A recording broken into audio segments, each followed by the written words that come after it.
Hello there, Aries. Welcome to your rest of January 2019 tarot reading. So, you've got some really interesting images that came up when I was shuffling out this spread for you. You've got some great things, by the way, and let me just talk about a few things first that I saw, and I'll unpack them via the spread.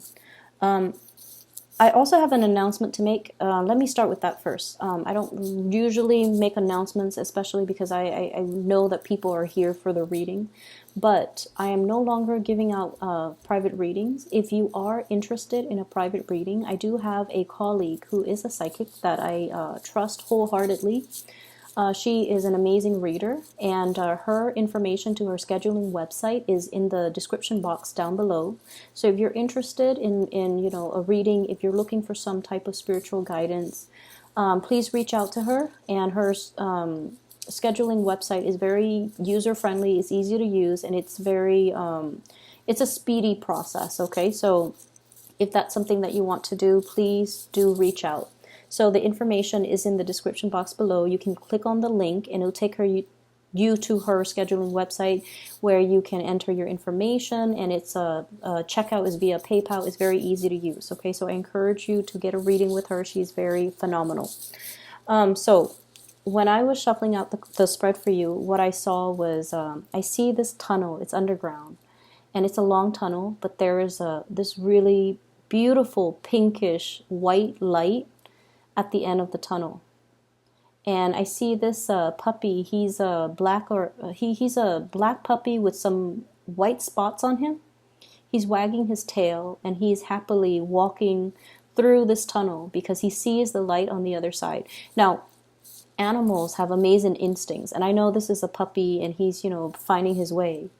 But as he's moving closer and closer to the light, what's at the end of the tunnel is I see a big doggy bag of food, and it's spilled over, so it's spilled over on the ground, so of course he's gonna get some food. And then I also feel like there are these it's almost like walking into, and I feel like initially when it's like the light at the end of the tunnel, you think it's going to be lit up with fluorescent light, but what's really lighting things at the end of that tunnel is like gold coins, medallion gold coins, things that are shiny and shimmery and glittery, and that's what's creating all that light. So the dog is definitely in the right place. He has no use for the coins and the money and the gold, but somebody can get it to it's almost like the dog is the pioneer and he's discovering these things. So whoever walks in his footstep is going to come across this treasure. Okay, so it's a very beautiful imagery, and I feel like his if he's hungry, his needs are going to be met. If he is looking for work, that's going to be coming into the picture as well. If he's looking for resources, it's going to be there. So I definitely feel like you're verging on the end of a cycle where you're going to be able to get all your needs met. So that's the first image. The second image that I feel here is I keep seeing this cartoon looking fairy. And I don't know the movie. I think it might have been Sleeping Beauty, where the fairy godmothers, there are 3 of them, I believe, and they're kind of pudgy. They're a little bit on the heavier side. So I see this pudgy fairy, and she has like really small wings, and the wings are like flapping. And she's holding this wand, and she's smiling, so she seems like very benevolent. And I feel like she's like smoothing out somebody's hair, like comforting them, smoothing things out. Making a situation better, ironing things out, and just overall, there's this really strong energy of spiritual, ancestral protection coming through for you, okay? So whatever it is, you don't need to fear it. You need to be kind of like, be able to trust your intuition and trust your instinct, kind of like this puppy, okay? To walk into the unknown, without armor, without any way to defend yourself, and to trust that you're walking in the right direction, because there's going to be food at the end of the tunnel. So that's what I saw. And I remember when I did the reading for you at the very beginning of the month, you guys have embarked on a journey and you're waiting for a situation. And I mentioned you were trying to flap your wings, trying to get to your destination, right? And it feels like it's very difficult, and it feels very labor intensive, and it just feels like you're tired, like you need a rest, like you just want to land and just stay where you're at and not have to move. So I feel like energetically there might be some drainage. There might be a situation where you're feeling a little bit tired, a little bit under the weather, a little bit just vitality is very low. This could be with somebody that you're dealing with. If you're taking care of elderly parents, if you're taking care of people in your midst, there's somebody here that is very stubborn. They know what they have to do and they know what's good for them, but they're refusing to partake in activities or taking their medicine or doing things that would actually be beneficial. Like I see somebody who's cooped up in the home for a very long time, and I see them. I see you trying to, get them to move. Okay, so like, do you want to go on a hike? You need some fresh air. Let's go on a hike. And they're like, no, no, no. I'm okay where I'm at right now. And you're trying to tell them, hey, why don't we take a trip so that you can get your mind off things? They're like, no, no, no. I'm okay here.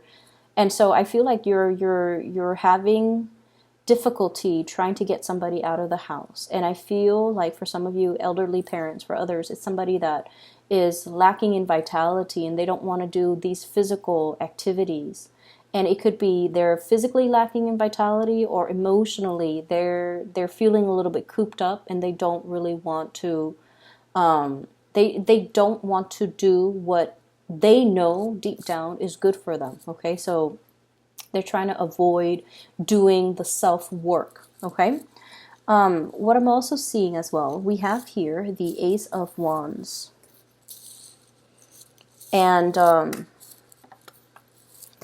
we have as well, this is the Page of Wands. Okay, you guys are definitely embarking on something brand new. This could be a project.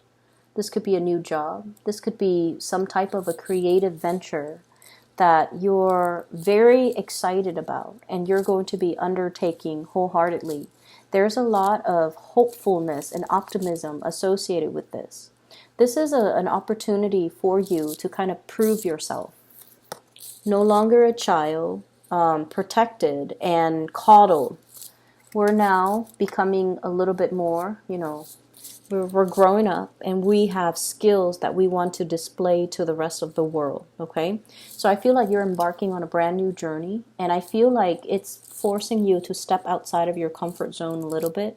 But I do sense that you have a lot riding on this, and I also feel like you're going to be, it's in your element, fire signs, the suit of wands, it's in your element, which basically means you're going to transition into it very naturally, without any type of hurdles to overcome, without any type of a learning curve, without any type of I want to say without any type of setbacks. Okay, so if you've been fearful of doing this in the past, or if you've been feeling like, once again, self-esteem, I don't know if I'm ready for this just yet. Maybe in 2 years, maybe in 3 months, I need to get myself prepared for it.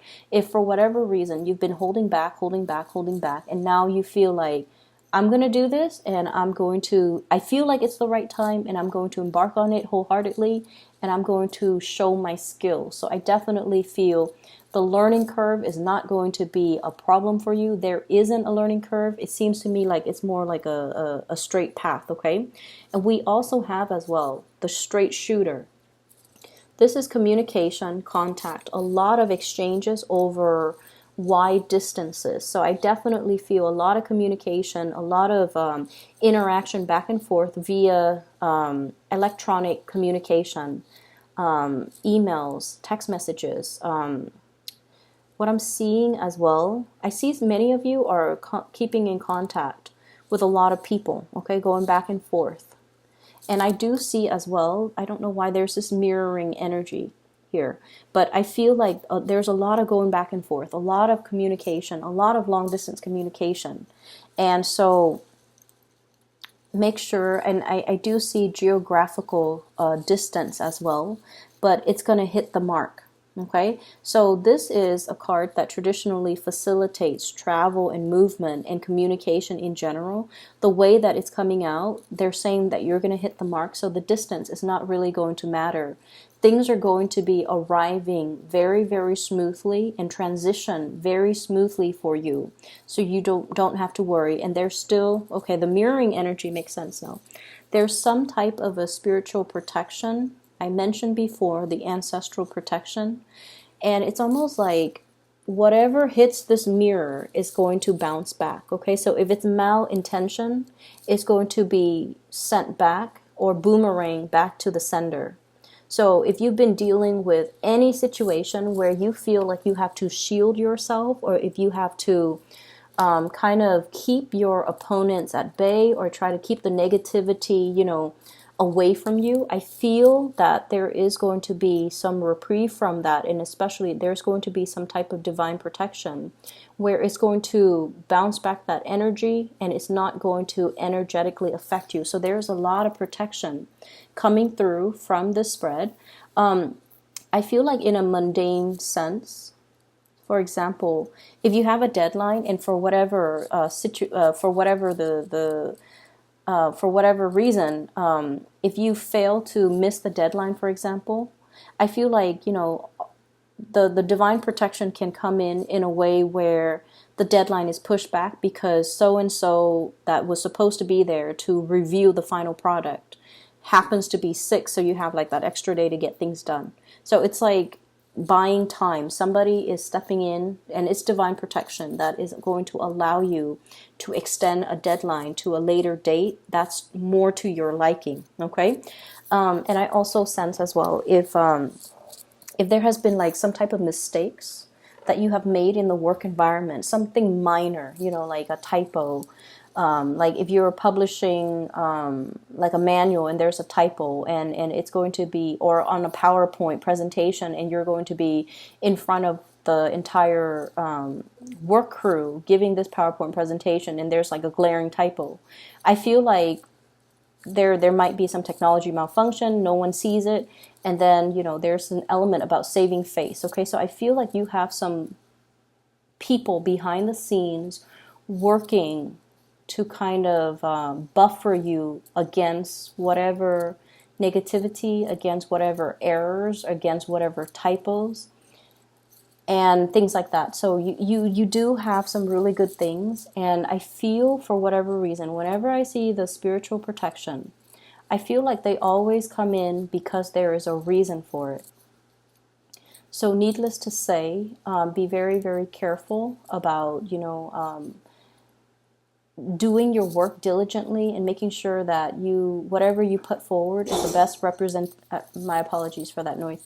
Whatever you put forward or whatever you put out into the world, we still need to be mindful that it has to be a good or a desirable representation of us. So it doesn't alleviate us from, dashing, assignments off in the middle of the night. You still have to do your due diligence and you still have to do the work.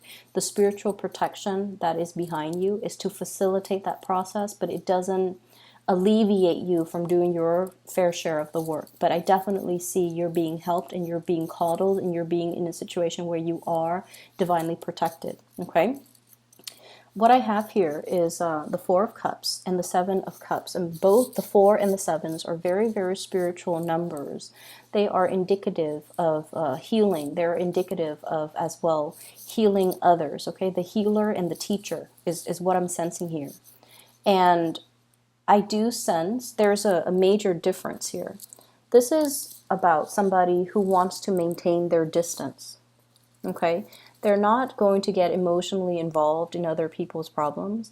They say their piece and they kind of leave it alone. They don't let the emotional undertones affect their decision, or they don't get pulled into that emotional space where they're looking at things so subjectively that they're not able to see the forest for the trees. And then we also have the 7 of Cups. This is like that empathy and that sympathy, wanting to do things for another person, feeling things so deeply where we feel like we have to step in and intervene. So there is this opposition here about you needing to protect your energy and needing to not get sucked into other people's emotional flare-ups or even emotional trauma. So if you, for example, have been doing a lot for other people, if you're somebody in your work environment that is doing all the work, or that's like, the go-to person when people have problems and when people are dealing with emotional crises in their life, if it keeps happening over and over and over again, you kind of have to take the stance of, loving detachment, okay? Not wanting to get involved, knowing when to push things away, and knowing when to energetically not let other people's issues affect you. If it's their problem, it's their problem. As much as we want to get involved, we kind of need to preserve our energy and need to draw very clear boundaries, okay? I mentioned 2 weeks ago, there was this guilt, and I feel like it's coming into the picture. Wanting to do things for another person, or feeling like telling yourself, oh, I can't do this because of A, B, C. And usually those A, B, C reasons are linked up with another person that you feel the sense of indebtedness to. So I don't know, for some of you, I feel like somebody helped pave the way for you. Somebody provided something so that you could do something else. And I feel like there's a sense of guilt, there's a sense of indebtedness. And I feel like it doesn't have to be that way. So you kind of need to draw back your energy and to also learn to, it's almost like, yes, they built the foundation. The fours are about the foundation. Yes, they built that foundation. But without your skills, without your diligence, without your hard work, you couldn't resurrect anything from that foundation. So they built the foundation, but it was your hard work that created everything else that came after. So you have to give yourself that credit and not feel that sense of indebtedness to another person. So I feel like there's something here where you are underestimating your capabilities or underestimating your strength, okay? I'm seeing as well, we have here shining away from the sunlight and the spotlight. So this is the Five of Wands. Not wanting to be in that sunlight or that spotlight. Conflict avoidant as well. Boundaries, okay? So making sure that you stand up for the things that you believe in. And this is something that I feel strange saying to an Aries, because you guys are very militant about defending your beliefs. You guys are quite aggressive when it comes to, giving somebody your 2 cents. You do get upset, you blow up, and then you get over it. But there is a situation here. The fives indicate opposition. It doesn't have to be nasty or drawn out, or, it can just be a situation where we do not see eye to eye with another person. And I feel like you're blocking away this conflict. And I feel that you need to kind of face it head on. Underneath it is the devil. And this is something that, the devil is kind of like the greatest like sleight of hand. Okay. So it's almost like we fear it because we feel like he might exist out there somewhere, but it's in our mind space. Okay, so it's almost like the imagination runs wild, and we make a situation a lot scarier than it has to be. So unless we face it head on, it's going to be constantly, this dreaded fear, but it's not very real. So unless we face it head on, we're not going to be able to banish the fears. We carry it with us. So, and once again, like I said, I feel like it's a little bit strange for me to mention this for you guys, for Aries, but I feel like there's something here where you're trying to avoid conflict, you're trying to hold back, you're trying to appease the other person, and in a way, succumbing to that too much and not voicing your opinion or not drawing boundaries or not being able to confront or face this situation head on, I do feel that you're giving your power away. Okay, so make sure that you are aware of this and, say your piece, hit your mark, and move forward. Okay, tackling things, being strategic, and especially communicating in a way where you're able to get your point across. Okay, straightforward communication, hitting your mark right here, and not being afraid of whatever this conflict, this person is, because I feel like the fear is a lot bigger in your head and in your psyche than it is in reality. I'm also sensing here there is a huge uptick when it comes to your financial resources and possibly being able to have two revenue streams. I have here the Two of Pentacles, two sources of income. So it could be you and a partner. It could be you juggling two things. And I feel like something is very, very brand new. It needs to be taken seriously and treated almost like with, kitty gloves, okay? Something that is very delicate. It needs an opportunity to grow, and it needs to be taken very seriously. So, you know how in the traditional Rider-Waite deck, the Two of Pentacles is the man juggling the two pentacles? In this situation, it's almost like, which one do I treasure? There are two cats here, and they're both, one is new, I guess one is a little bit more, this one looks like it's older, that one looks like it's a kitten. And so if it's brand new, you want to devote a little bit more time to it, okay, until it's self-sustaining, until it's self-sufficient.